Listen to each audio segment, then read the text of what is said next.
Hello guys, and welcome back to Reborn with Michael Watson.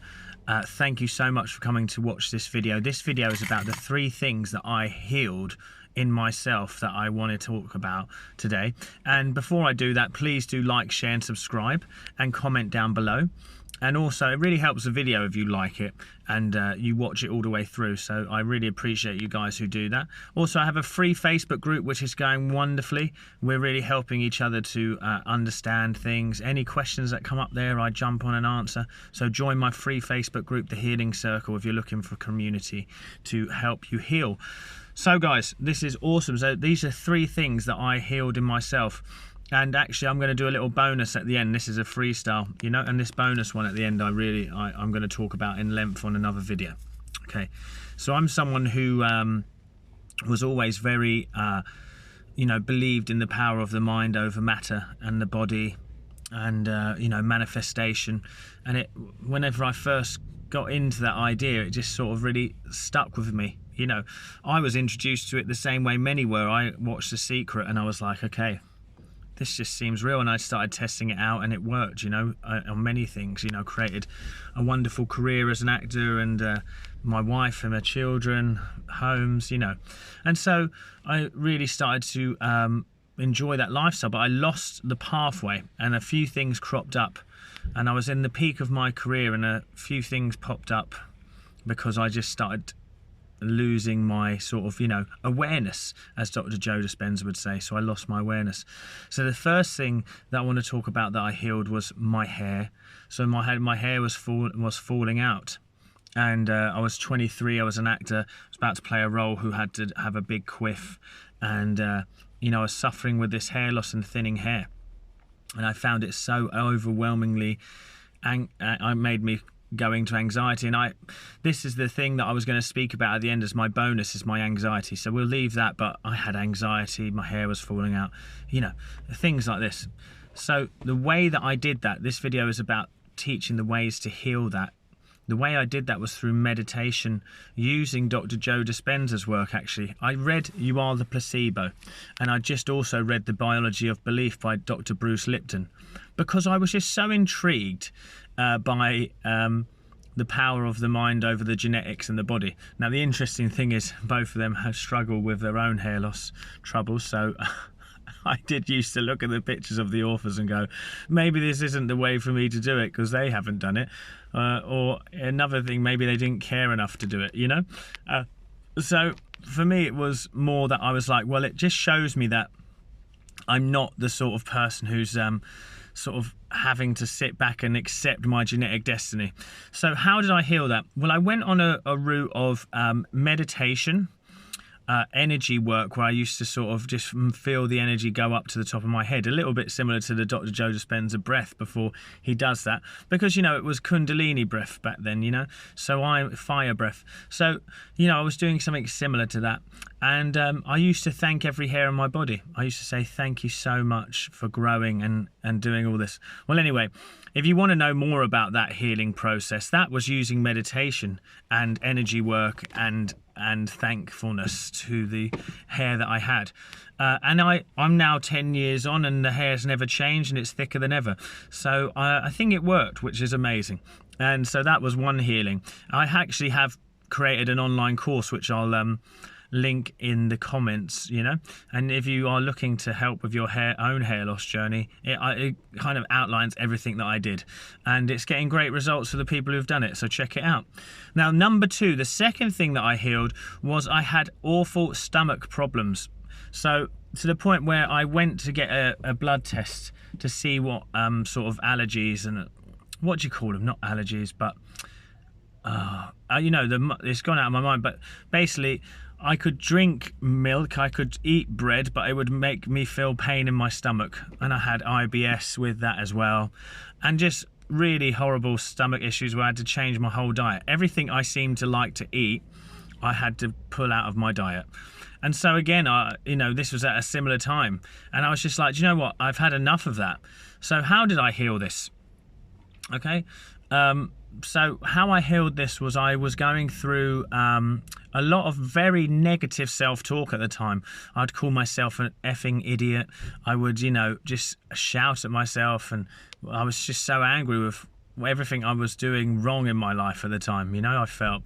And I'd just be so angry at myself, and I'd hold on to all this sort of resentment towards my own incapability to get over the troubles that I was facing in the physical world. Well, after a amount of time, the body just starts to go, well then, if you feel like that, I'm just going to start shutting down.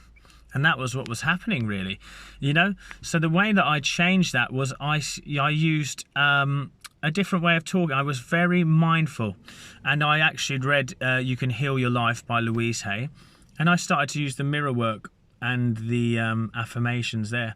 So I was using them very regularly, mirror work, affirmations, and I would just change the way I spoke to myself. Any time that I found a negative thought coming up about myself, I would correct it immediately. So mirror work is something that I'll do in another video long term as well. But that was the self-talk, okay? And just really focusing on feeling the love for myself and falling back in love with myself. Well, when I fell back in love with myself in a respectful way and appreciated myself, my body responded by healing my stomach, so that was really good. So number 3, let's jump onto it. I had crazy serious anxiety and burnout.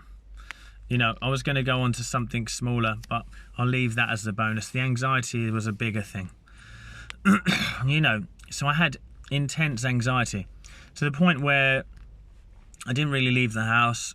I wanted to quit my job, which was the best job I'd ever got as an actor. I just couldn't face the world at the time. Lost relationships, friendships, family was getting strained by all the troubles too, put a lot of pressure on them. And it was a really tough time. And with that anxiety comes so much fear, and it what also it does, it stops you from being able to focus, so you have to use a lot of energy just to focus on change. So anyone who's suffering with anxiety out there, I feel your pain. This is exactly what I did to heal it in a nutshell, okay? Again, I corrected my negative self-talk, my detrimental self-talk about myself. And when the thing that I had to really understand was, what was the true root cause? A lot of people, I've worked with people, and it's an event. It's an event that's happened in their life that traumatized them and kept them in their level of anxiety. For me, it was an event also, but just such a fear that I was going to not be good enough and fail.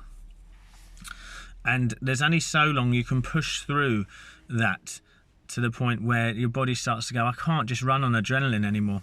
I'm just overwhelmed with you thinking about the future. So what I had to do then, again, I changed that through using a combination of mirror work, meditation, visualization, and self-talk. And I was just so adamant that I must never allow myself to get lost on the energy. Another thing that I've now added onto that practice for people that I work with, and why people who have got anxiety are getting results with me in as little as 4 sessions, is because I teach them to detach themselves from the anxiety. It's not I am anxious. You got to stop describing yourself as I'm very anxious, I'm so anxious. It's like, no, there's an energy of anxiety that is coming into my experience. I am not anything. The I am in me is perfect, whole, and wonderful. I'm just going to step back from that into the I am and notice the anxious energy in front of me until it moves, dissipates, or does whatever it wants to do. That's really good. So self-talk. So you really must create an energy of love towards yourself. Say, well done. I always say to someone, especially when they're feeling anxious and their self-talk's off, it's like if you were teaching a toddler how to walk and you would just kept going to it, you stupid idiot, every time it fell over. Do you think that toddler's going to have a good time learning how to walk and talk, you know. So no, it wouldn't. So be better to yourself, be kind to yourself like you're a child. It's your inner child in there that's afraid and alone and worried about the future, and it's the not trusting in the process of life. So learn to trust that process of life. Finally, guys, okay, little sort of bonus for you. I had wisdom teeth issues, and I healed them via just pure intention. As soon as the dentist said we're going to have to do an operation to get them out, and actually it's quite near a nerve in your face, so you could end up with numb face for the rest of your life, I just was like, no, I won't need that. And because I'd done all this previous work before and built up such a faith, that was enough. And obviously I have an everyday practice, and I always trust my energy, and I know that I'm doing it in the right way. But once you've built yourself up to a way that you've got such a practice, such a knowledge, you don't have to add a lot of energy to your intention. It's just going to happen. I hope this video was helpful, guys. Please like, share and subscribe. Comment down below and join my free Facebook group. And if you need any help, I've got online courses and one-to-one sessions with me on my website, michaelwatsoncoach.com.